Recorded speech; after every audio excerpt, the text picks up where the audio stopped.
Today on Chapter 4, we'll be discussing last week's International Day of Female Genital Mutilation. And doing this with me, we have Melony Ishola in the studio. So we're talking of having to deprive a woman and control a woman's sexuality, all in the name of her not being promiscuous. Okay. Now you begin to ask questions, like I did going about filming Don't Cut Her. Why is this thing being done? Why is it important? So I think that the need to control the women folks, the need to control the expressions that they have, the need to silence us, the need to stop us is actually at the very bottom of this very act of female genital mutilation. Why do we need people to understand that women have a right to their bodies and they shouldn't be cut?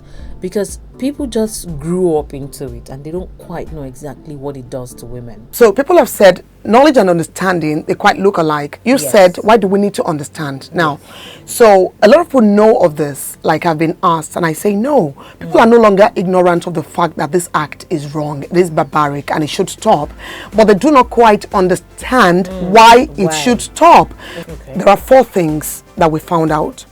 The clitoris competing with the penis during sexual intercourse is considered to be a taboo. Like, it mustn't happen. The clitoris is also believed to actually cause troubles when a woman is having vaginal delivery. That's also another thing we found out. Now, these are the reasons that those people who hold on to this culture across the geopolitical zones in Nigeria give. So it's believed that our forefathers, there was a lot of mention of our fathers in Yoruba. And then I am like, our fathers do not even know what it takes a woman to deliver children. Yes. Only a woman knows what it takes a woman to deliver. Yes. So I am still wondering why a cult of matriarchs have decided to sit on this and decide for this act not to stop. Because as we speak, a lot of traditional quarters have been co-opted into different committees in different states across Nigeria to they have been informed and they're actually also working to stop this. So who are still the people carrying this out? Some health workers. It will amaze you to realize. Yes, absolutely. Maybe nurses, maybe doctors. So the question, knowledge and understanding, do they not have the knowledge? Oh yes, they do have the knowledge, but the understanding is still not very fruitful because they still feel at the end of the day, it is helping to sanitize the society for us not to have prostitutes on the road, on the streets, and to make us have a good society. In the old days, however, they were prostitutes. Prostitutes have always lived with us, regardless of circumcision or non-circumcision. As a matter of fact, it's the lack of the clitoris that affects delivery, and all these other myths that we hear. So we know the answer. I just want you to say it right now. Is female genital mutilation, FGM, is it a human rights abuse? Female genital mutilation is an absolute human right abuse. It is a child abuse, and of course, more so, it is a gender-based violence. Because when you look at the very bottom of this, it's just the need for the society to control the woman. In the last 30 years, the prevalence of the practice has decreased by half in some parts. Although the practice has declined, there are still activists and scholars that have been saying that a cultural shift is necessary to totally abolish it. And this is where human rights tend to clash with culture. So how do you think this has affected advocacy for female genital mutilation? The culture of a people is very, very dear to them, and you cannot separate a people from their culture. Not absolutely. However, we can begin to talk them out of the bad ones, all right, the bad practices that are in different cultures. So in 2015, the former president, Goodluck Jonathan, signed a law banning and of course prescribing female genital mutilation as illegal in Nigeria, and saying that I think that's under the VAP Act, and yes, that prohibits every harmful traditional practices against women, widowhood rights, harmful widow, and a lot of things are actually embedded in there. So one of the major questions I have been asking is, this is like rocking the very foundations of people, and they want to fight back. So I'd say I'm quite intentional in this fight, because for me it's a chosen battle, and it's one that must stop. And to think that I just found out barely 10 days ago that I was mutilated, because all along I didn't know. So finding out even made a different kind of sense to me. So I think that the next generation, who are the children yet to be born, just have to have it differently. Now, the people we are talking to have to understand, we have to make it clear the adverse effects that actually trail the practice of female genital mutilation. Truth be told, lots of advocacy groups have actually been recording amazing results, amazing successes going across the different villages in Nigeria, but more still need to be done, because this cannot be a battle of one organization or one individual. It has to be a concerted effort, and this is also where we need the men, because we live in a patriarchal society. You know, someone said to me, what do you think would happen, Melony, if the father in a household says, "You are not cutting my daughter"? Now, because what we have found mostly is the women saying that the mother-in-laws would come and say, "This girl, your new girl child, has to be taken to the village, or you just have to find somewhere around where you live to mutilate her." And because of the nature of marriages and families in Africa, the woman, you know, having maybe fought a little, just gives up and gives into the act, and then it's done. The girl is mutilated again. Another survivor, another victim, another survivor. So the men have a lot to do, and there is a move, the he for she movement, actually trying to ensure that the men put their feet on the ground where this is concerned. And if the man would tell his mother, "No money, she is not being mutilated," it makes a different kind of sense than the wife trying to fight her mother-in-law. Yes, it makes sense that men are involved in the fight, because women's rights are humans' rights. Absolutely. We're fighting for the rights of human beings. I mean, it's gender-based, but it's human beings at the end of the day. And I'm so sorry. Having to realize that cannot be easy. Not at all. You spoke. We're going to go to your documentary in a short while. Can you tell us about some of the adverse effects? It just came like a flash, like, oh, now I remember I had genital warts. Oh my God. Goodness. So I have not had a sexual partner until I got married. So, but for good communication between my husband and I, and it was working outside of Lagos at the time. So I explained to him, I've been having infections. That was what we thought it was. So we were treating with different, drugs. I would visit the hospital over and over again. The routine check for pregnant women. And so my doctors were getting more concerned until a day I saw a female doctor who decided to test me differently. So she sent me to the lab to do another test, and the results came out. I had herpes, I had genital warts, and so if the warts do not clear, I couldn't have vaginal delivery. I had to have a cesarean section, not because I had any other complication, but just because it would be too risky for the child to be birthed through my birth canal. Now, we began to work at getting, solutions, physical solutions, like maybe if there are things that can be applied without having to use drugs, because the way to treat it might affect the fetus. Now, that would be from my own personal angle. Eventually, there was a drug given, a solution given that cleared the warts, and I was able to have vaginal delivery. But now let me talk to you about the psychological, the emotional effects of that. So I had thought at that point that because I had not been sexually active, or relatively now as sexually active as my partner in this case, that maybe I had gotten it from my husband. Oh yes, because it's also a sexually transmitted a disease rather. And if you know clearly that the HPV virus, you don't get healed of it. Once you have it, you have it. There is a chance you can even give it to your children. It could. So this is a whole lot. Now, when I now began to delve deep into this female genital mutilation, it occurred to me, Kiki, that this could have actually been me when I was a child, considering how these practices are carried out in villages. So we met an Olola filming Don't Cut Her, who said to us that an Olola is a traditional cutter, is only entitled to one knife.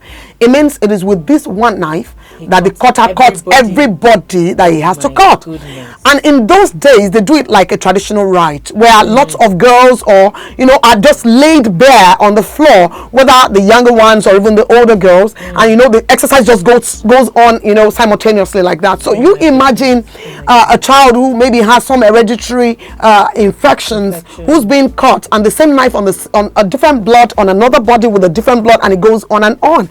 I'm not in the clear where I might have gotten, you know, the HPV virus from. But it makes sense now, at least, to think that, you know, it's a huge possibility. Now, total side effects of this, one of it is hemorrhage or excessive bleeding, which might be at the point where the circumcision is taking place, or even later in life during childbirth. And so female genital mutilation accounts for a very sizable percentage of maternal mortality, and we know that maternal mortality is a lot of issue in Nigeria today. It is endemic, and we're trying to stop it. So we're saying for the next generation to be free from this, let us stop female genital mutilation now. It will amaze you to also know that HIV is also one of, you know, the side effects of this. Now, amazingly, vesical vaginal fistula is also one of the things that can result from having been mutilated. In the case where, you know, sometimes the entire clitoris is cut deep into the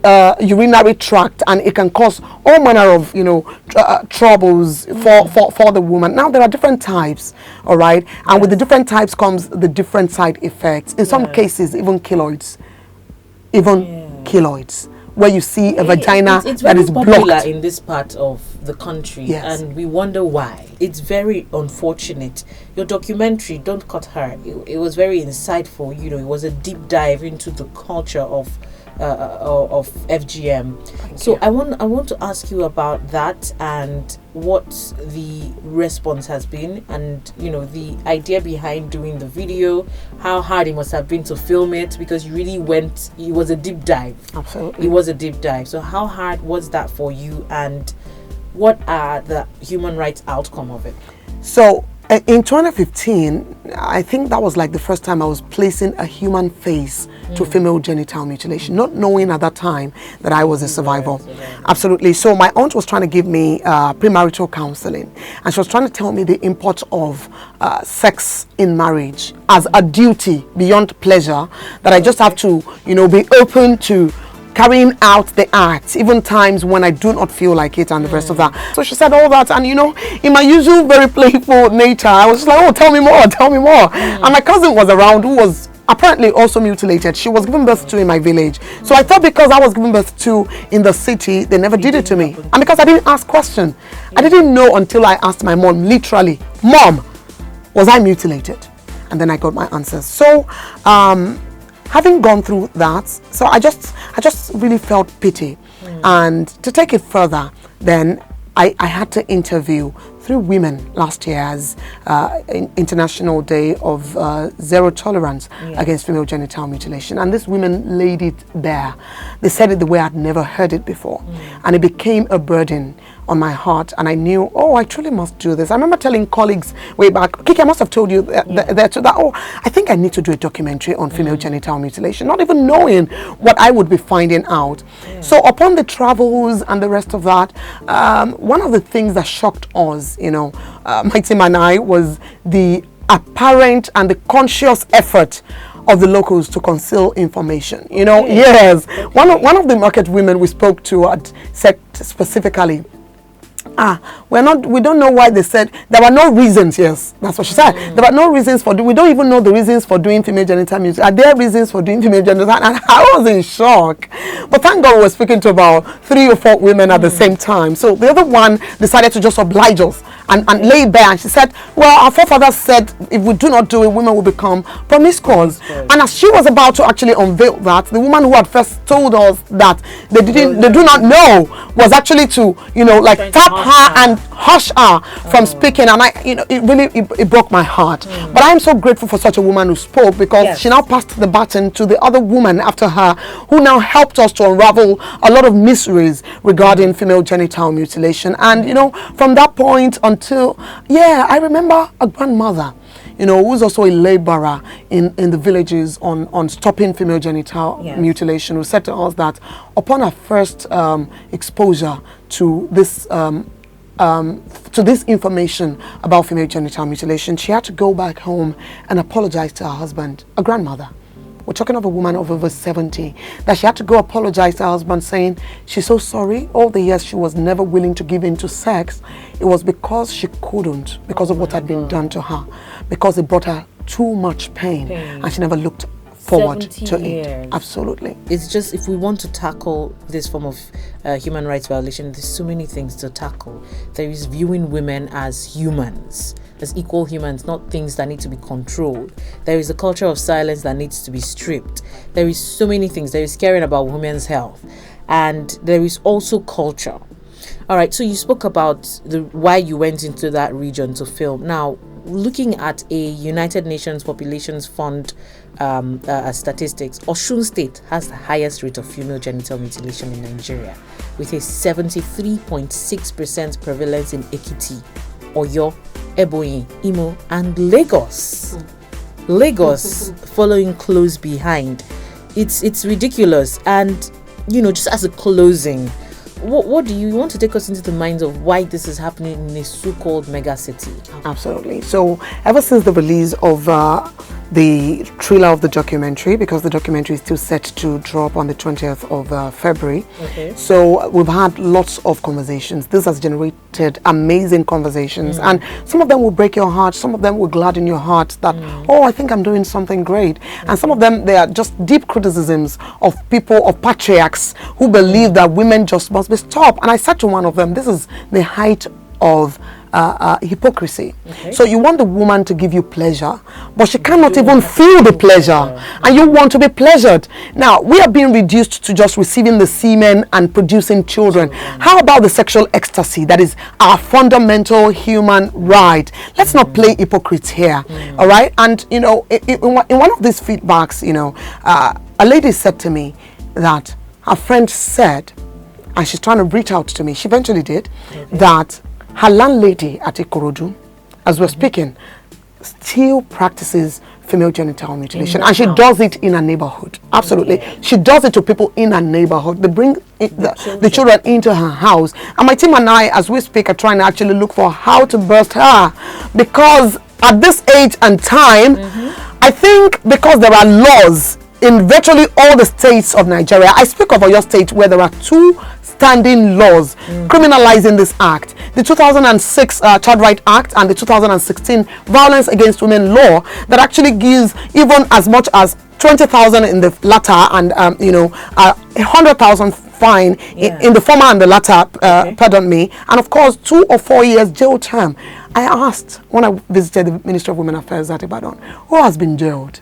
No, I don't think so, because the response was, well, we're working with the magistrate courts and all of that. I know the nature of magistrate courts being close to the people, where people can get to manipulate and all of that. So I think it is high time somebody got jailed for this. I think it is high time the criminal nature began to, stare people in the faces like this, just for them to know how much of human rights, the sexual rights of women are, and the preservation of the clitoris in women folks are.